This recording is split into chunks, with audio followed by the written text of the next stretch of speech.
Swastiastu. Om Swastiastu. Selamat malam pemirsa Bali TV dimanapun Anda berada. Senang sekali malam ini saya Agung Mia kembali dapat menjumpai pemirsa Bali TV dalam program Dialog KPU Badung. Hari ini kita akan membahas sebuah topik yang sangat menarik pemirsa Bali TV, yaitu tahapan pemilu serentak 2024.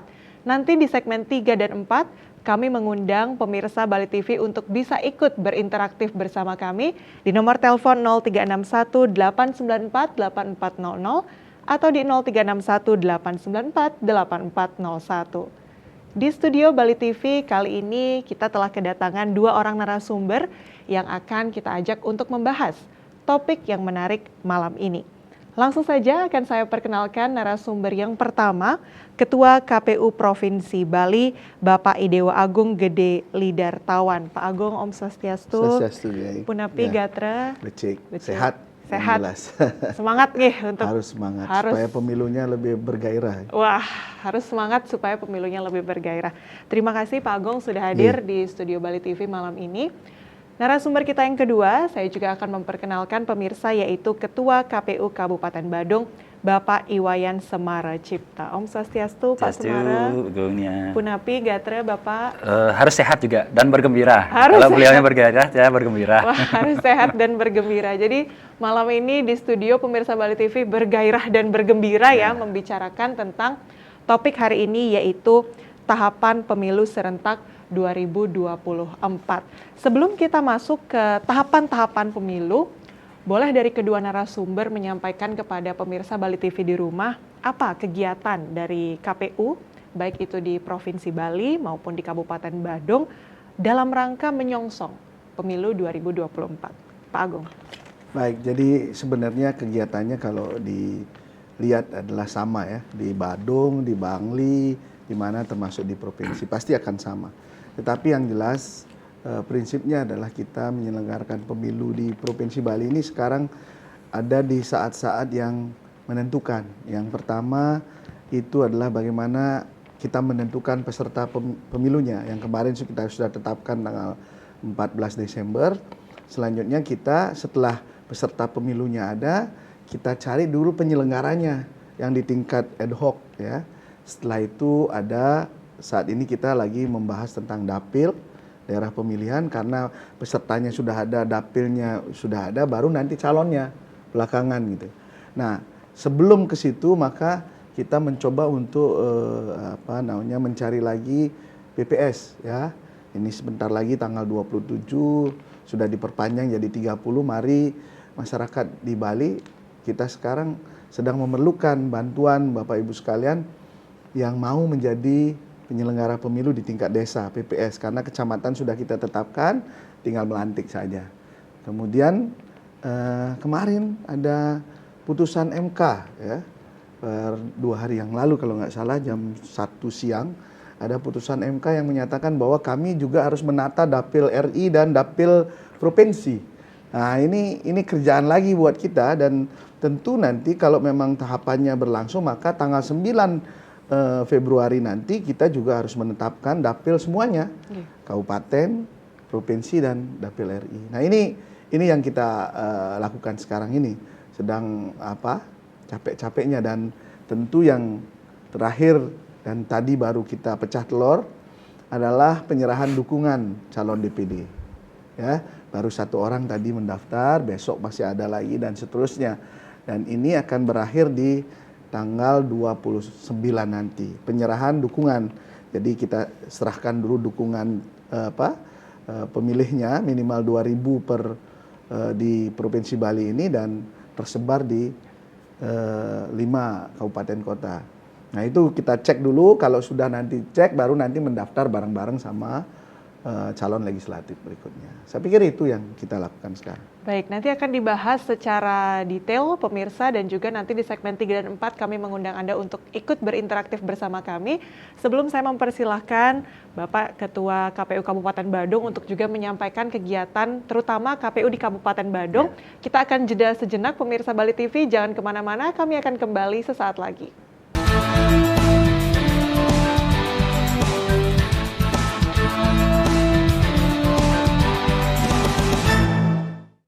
Pemirsa Bali TV kembali lagi masih dalam dialog KPU Badung dengan topik tahapan pemilu serentak 2024. Masih bersama saya Agung Mia dan dua orang narasumber di studio Bali TV, Pak Agung dari Ketua KPU Provinsi Bali dan Pak Semara Ketua KPU Kabupaten Badung.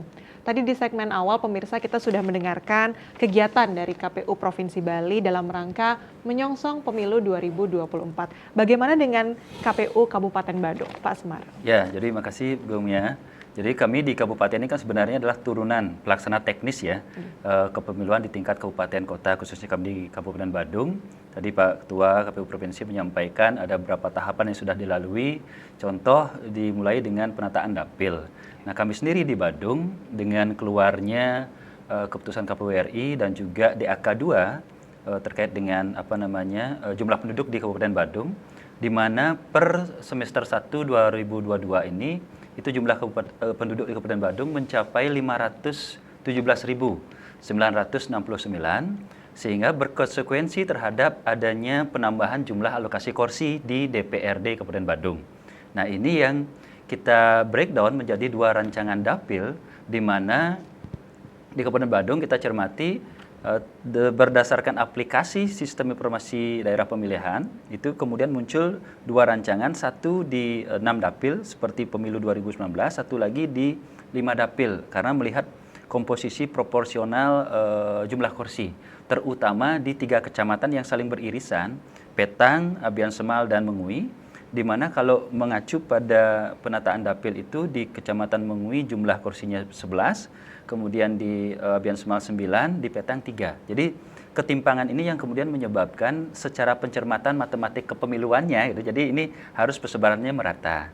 Nah, kemudian kita rancang itu, kemudian kita lakukan sosialisasi sehingga dipuncaki kemarin dilakukan uji publik per tanggal 11 Desember 2022. Kemudian dari uji publik itu kita sudah mendapatkan masukan dari masyarakat.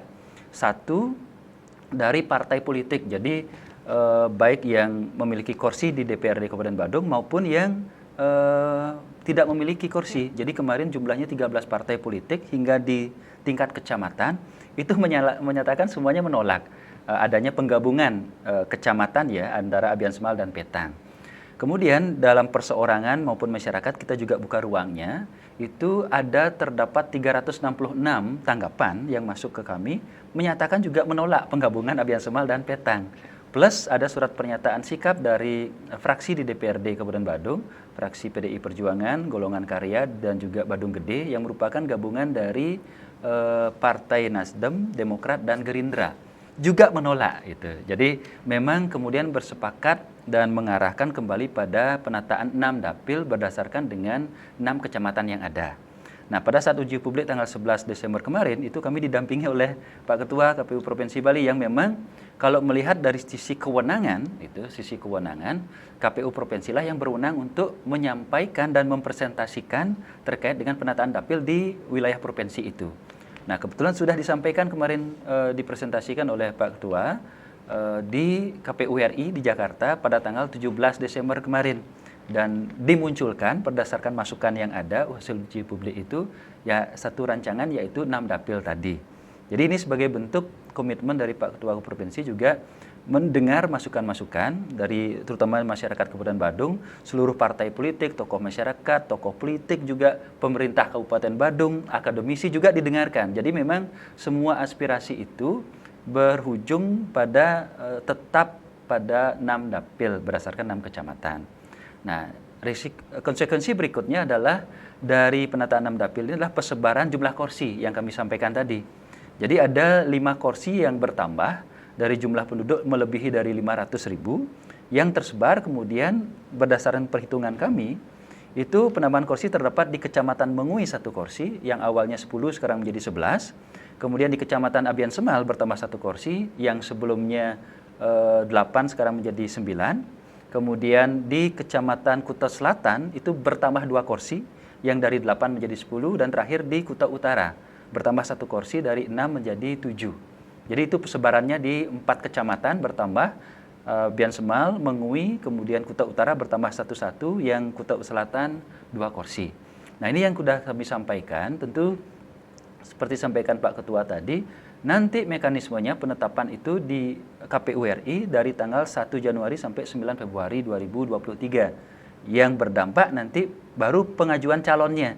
Jadi pengajuan calon DPRD Kabupaten Badung khususnya maksimal diajukan oleh partai itu sebanyak jumlah kursi yang ada di masing-masing kecamatan.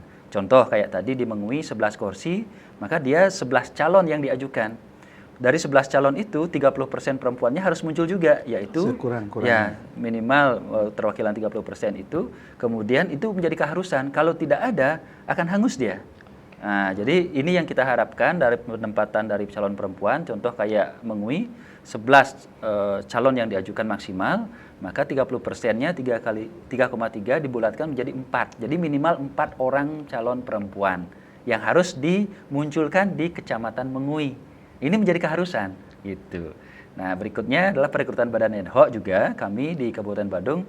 Nah, ini perlu kami sampaikan terima kasih kepada seluruh masyarakat Kabupaten Badung. Untuk pertama kalinya itu kita tidak melakukan pendaftaran perpanjangan untuk perekrutan penyelenggara di tingkat kecamatan. Yang sebelum-sebelumnya saya kebetulan penyelenggara dari tahun 2004 itu selalu perpanjangan. Susah sekali nyari ini ya masyarakat yang mau berpartisipasi sebagai penyelenggara pemilu di tingkat kecamatan, desa. Tapi kali ini tumben tembus, membludak malah. Jadi kalau kebutuhan kita kan hanya 30 orang karena per kecamatan 5 orang. Sekarang ini yang daftar itu mencapai 138 orang. Luar biasa. Gitu. Jadi ini kami bersyukur, terima kasih banyak ini seluruh jajaran Pak Camat se-Kabupaten Badung sehingga mendorong masyarakatnya untuk secara aktif menjadi petugas di kecamatan. Gitu. Oke, terima kasih banyak Pak Semara untuk penjelasannya terutama yang spesifik berkaitan dengan Kabupaten Badung.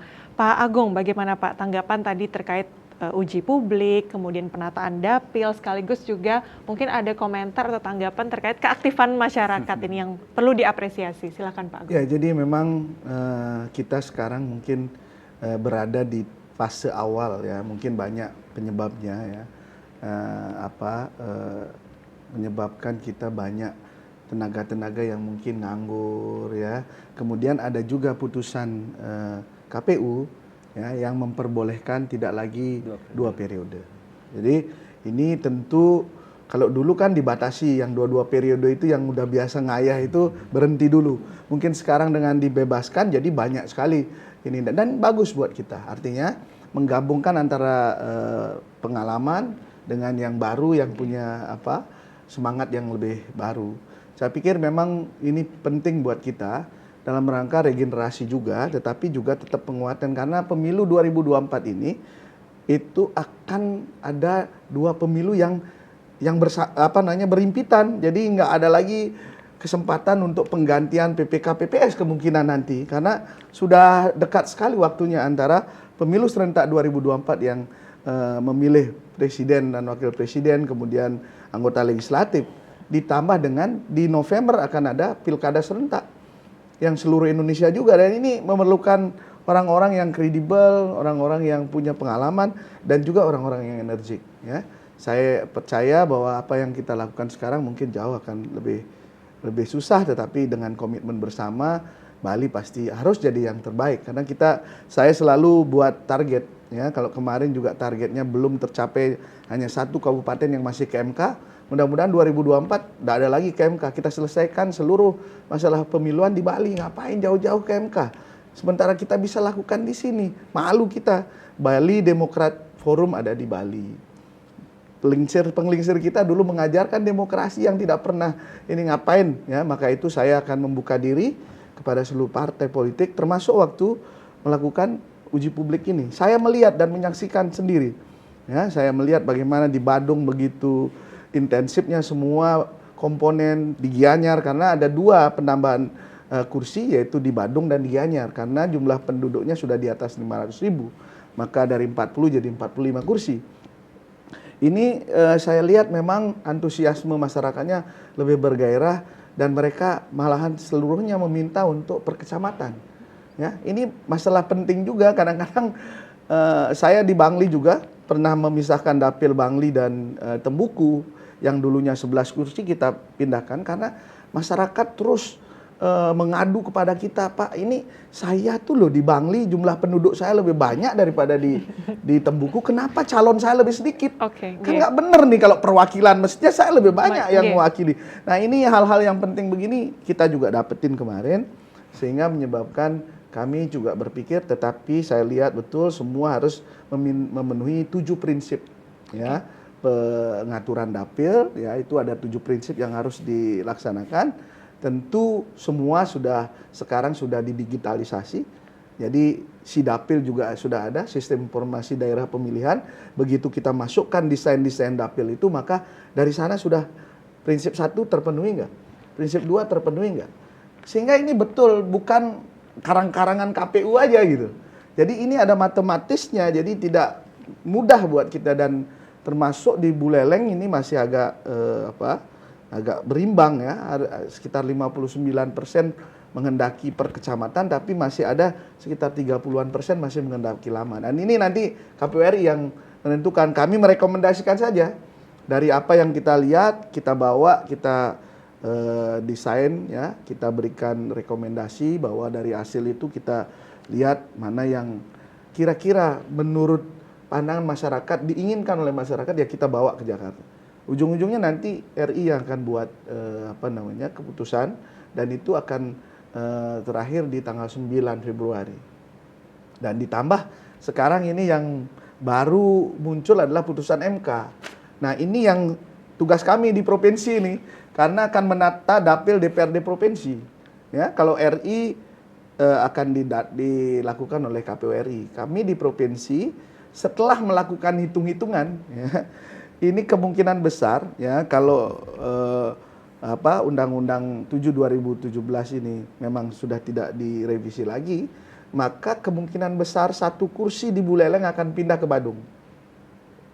Badung dapat tambahan kursi lagi 1, jadi dari 6 jadi 7, sedangkan Buleleng dari 12 jadi 11. Ini karena apa? Karena komposisi jumlah penduduk yang sudah berubah. Jadi peningkatan di Badung, di kabupaten lain lebih tinggi daripada yang di Buleleng. Ini loh. Mungkin juga karena akibat data pemilih yang sudah mulai bagus, ya. Banyak yang ganda-ganda itu sudah hilang, sehingga sekarang betul real masyarakat kita yang ber-KTP di masing-masing kabupaten kota.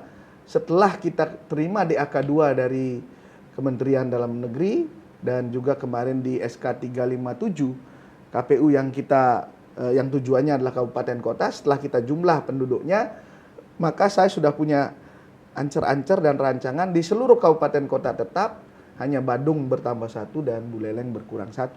Jadi tetap semua jumlahnya sama, tidak ada peningkatan kursi, tapi hanya ada pergeseran. Dan ini juga terjadi di beberapa kabupaten. Ya, di Klungkung misalnya ada 1 kecamatan yang pindah ke Nusa Penida 1, karena mungkin orang-orang Nusa Penida banyak datang kembali ke rumah, dan mungkin penduduknya lebih banyak, ya, sehingga akhirnya 1 kursi di, kalau nggak salah saya di Banjarangkan, kalau nggak salah saya ini, mungkin nanti bisa dikoreksi nanti kalau salah, dan akan pindah ke Nusa Penida. Dan 1 lagi di Jembrana, ya, ini yang ada juga 1 kursi di 1 daerah pindah ke daerah lain, dan itu sudah disadari oleh masyarakat bahwa itu bukan karangan KPU, tapi itu adalah data real yang diberikan oleh Dukcapil yang disebut dengan DAK 2, data agregasi kependudukan per kecamatan. Ini nggak bisa kita bohongi. Jadi akhirnya KPU membuat-buat nggak bisa, karena dari itulah nanti akhirnya kita menyusun jumlah kursi. Dan setelah kursi ditetapkan, dapil ditetapkan, kursi ditetapkan, baru nanti akan partai politik bersiap-siap berapa calon yang bisa ini. Seperti tadi Pak Kayun sudah sampaikan, dan itu memang kita dorong ada affirmative action, sekurang-kurangnya 30% perempuan harus ada. Kalau tidak sampai mencukupi itu, dia memaksakan diri, maka di dapil yang sama itu seluruh calonnya akan gugur. Oke, nanti kita akan bahas lebih detail lagi, dan juga di segmen berikutnya kami akan mengundang partisipasi dari pemirsa Bali TV di rumah. Jangan kemana-mana, kami akan kembali sesaat lagi.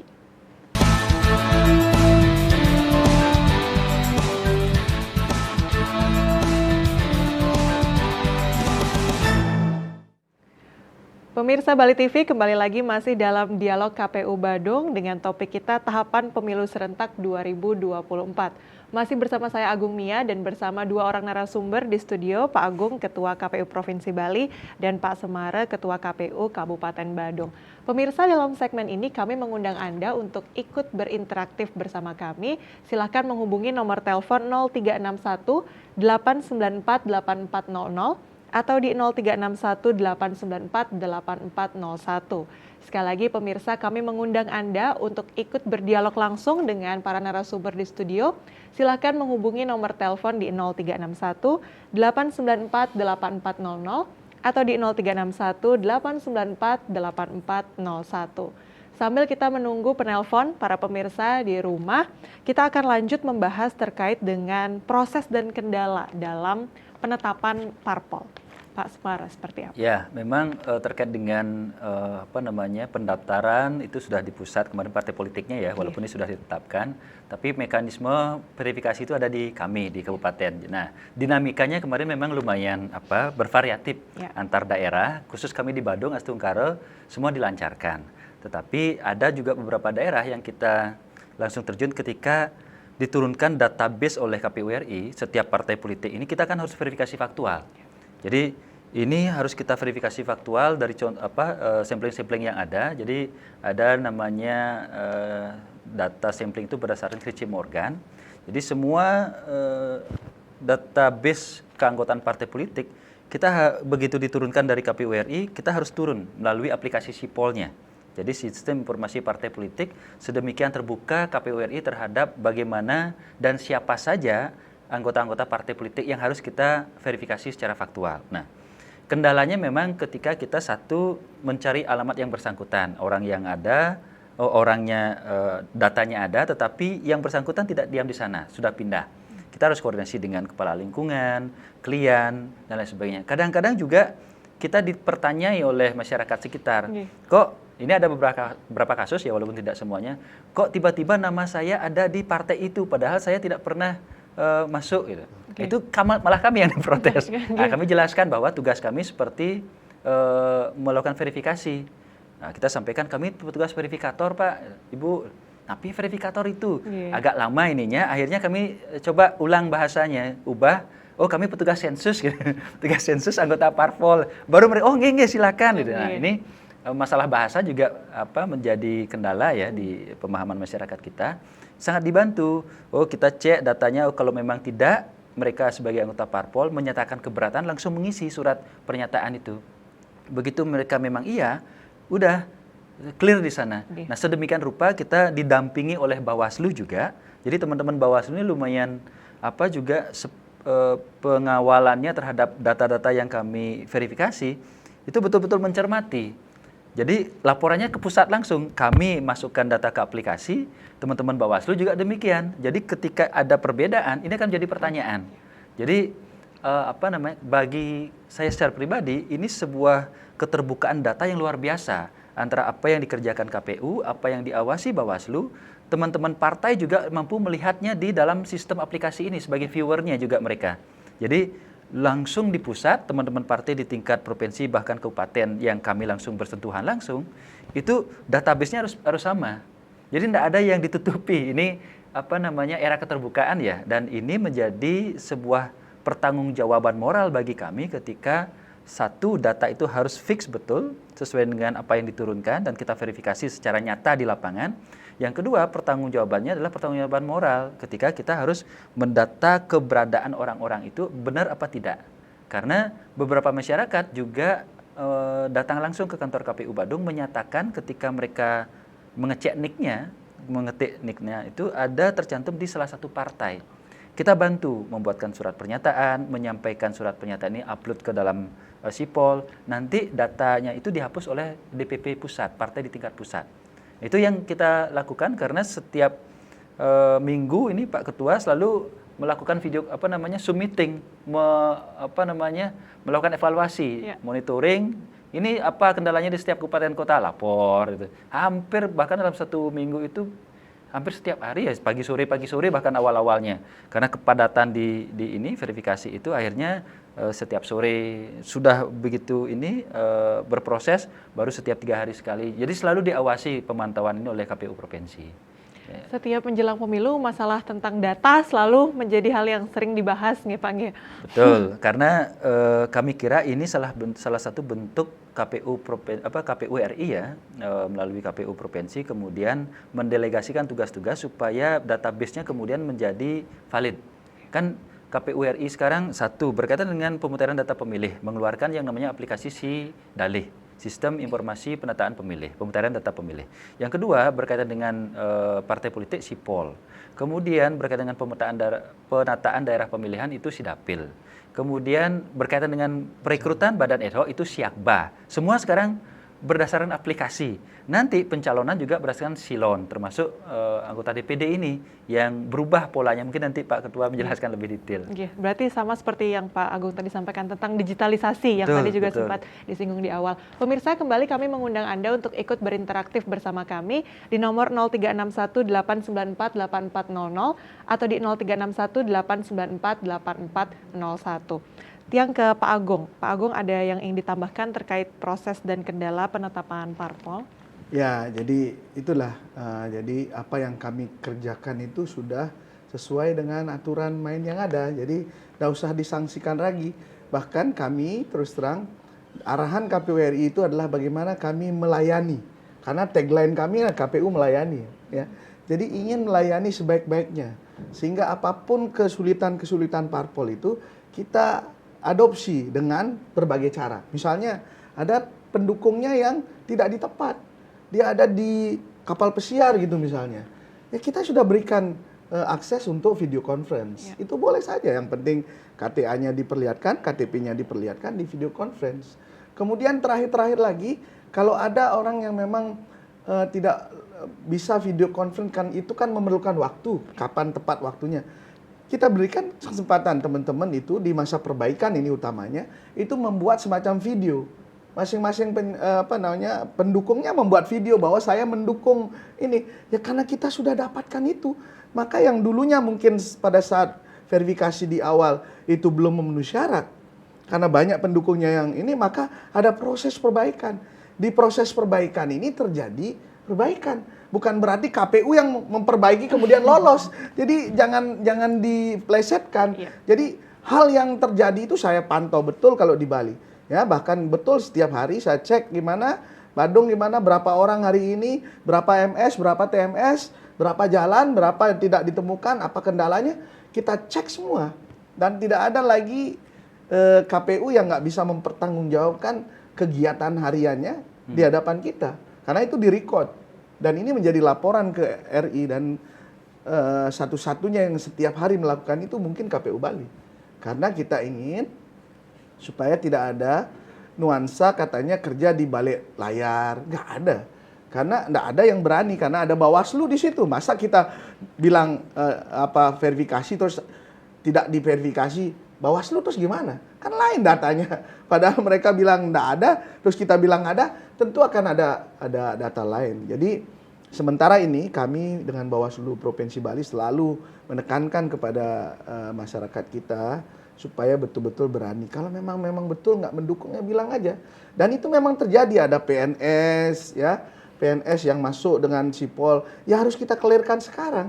Karena apa? Kalau setelah tanggal 14 kemarin mereka sudah masih masuk di dalam sipol, maka nanti pada saat kenaikan pangkatnya, ini bisa dipertanyakan, ini ngapain nih PNS kok ada? Ya, jadi maka itu saya minta di info pemilu, silakan ketik nicknya di info pemilu, cek apakah terdaftar atau tidak. Jadi sudah kita perbaiki. Teman-teman di kabupaten kota sudah melakukan pelayanan yang cukup bagus, ya, sangat bagus karena memang tagline kita melayani. Menjaga kedekatan yang sama kepada semua partai. Bukan hanya partai-partai besar aja, partai kecil kemudian dibuang. Kita lakukan semua bahkan. Jadi Gung Mia bisa tahu bahwa kami itu 24 jam loh di kantor. Saya setiap 5 hari sekali harus begadang sampai besoknya di kantor. Itu dalam rangka apa? Jadi dalam rangka menunjukkan pelayanan kami adalah 24 jam. Ya, jadi integritas kami 24 jam. Beda dengan mungkin di Pemda gitu hanya dari jam 8 sampai jam 4 sore gitu ya. Kalau kami itu 24 jam. Dan tidak ada, coba nanti bisa dibuktikan masyarakat kalau datang ke kantor KPU Badung, kalau nggak ada sekretariat kita, kemudian nggak ada komisionernya, jam 1, jam 2 pagi telepon saya besok keluarkan surat peringatan. Karena ini memang kita lakukan, bukan hanya omongan doang gitu. Kami bekerja penuh waktu, dan ini pun kita di masa-masa akhir ini, kita nggak bakalan bisa istirahat, apalagi tanggal 29 terakhir pendaftaran DPD. Setelah itu kami harus melakukan verifikasi administrasi ini secepatnya. Ya, kalau administrasinya sudah selesai, nanti faktual, Galungan, Kuningan itu kita kerja. Nggak ada yang namanya perai kecuali nyepi ya. Kalau boleh nyepi kita kerja. Jadi itulah yang kita lakukan untuk melayani sehingga masyarakat merasa bahwa memang betul KPU ini melakukan kerja-kerja, bukan hanya sekedar di balik layar dan lain sebagainya. Apalagi nanti sudah mulai lagi tahun depan ini kita sudah mulai dengan pemutahiran data pemilih. Itu akan datang ke rumah-rumah lagi. Ya, makanya kami sebenarnya sedang memproses kalau bisa ini vaksin yang keempat itu sudah bisa kami lakukan.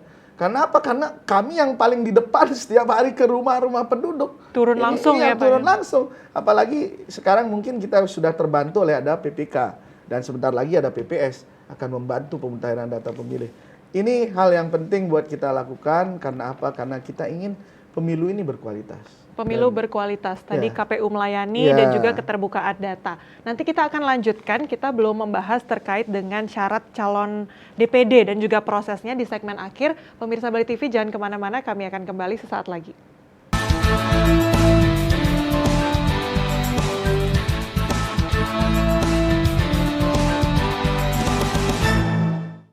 Pemirsa Bali TV, kita memasuki segmen akhir dialog KPU Badung dengan topik tahapan pemilu serentak 2024. Di segmen akhir ini kita akan membahas bagaimana syarat calon DPD dan juga prosesnya. Pak Agung, silakan. Oke, jadi untuk di Bali ini kita baru dapat satu, dan baru ada yang menyerahkan satu dukungan, yaitu tadi Pak Nagung Gede Agung ya, yang juga beliau masih jadi anggota DPD sekarang, sudah mendaftar tadi pagi, dan dari 24 yang sudah mengambil akun Silon itu baru satu ya, nanti kita tunggu ya, kita akan tunggu kalau sampai tanggal 28 itu sampai jam 4 sore, tetapi tanggal 29-nya kita tunggu sampai jam 23.59 ya. Jadi kita tunggu betul hari itu habis gitu ya. Tanggal itu habis. Kita akan tunggu. Jadi kita sudah berubah sekarang dengan cara-cara untuk melakukan pendaftaran itu dimulai dengan penyerahan dukungan dulu ya, penyerahan dukungan minimal 2.000 kalau di Bali ini karena jumlah penduduk kita. Kemudian minimal tersebar di 5 kabupaten kota. Jadi 50%-nya dari 9 kan 5. Jadi harus tersebar di 5 kabupaten kota. Dan itu akan kita verifikasi administrasi dulu. Karena kita juga menggunakan Silon. Jadi kalau dulu mungkin karena dia menggunakan manual, ada yang satu KTP difotokopi banyak sekali ya, sehingga jumlahnya segitu. Ya itu kalau kita bisa melakukannya satu persatu. Tapi dengan Silon sekarang ada hal yang memberatkan buat calon nanti kalau melakukan hal-hal yang seperti itu. Karena calon nanti bisa digugurkan ya dukungannya kalau dia melakukan hal seperti itu. Ya. Jadi itu sejumlah kali yang mereka lakukan. Nah, dengan Silon ini juga kita bisa melihat ganda antar calon.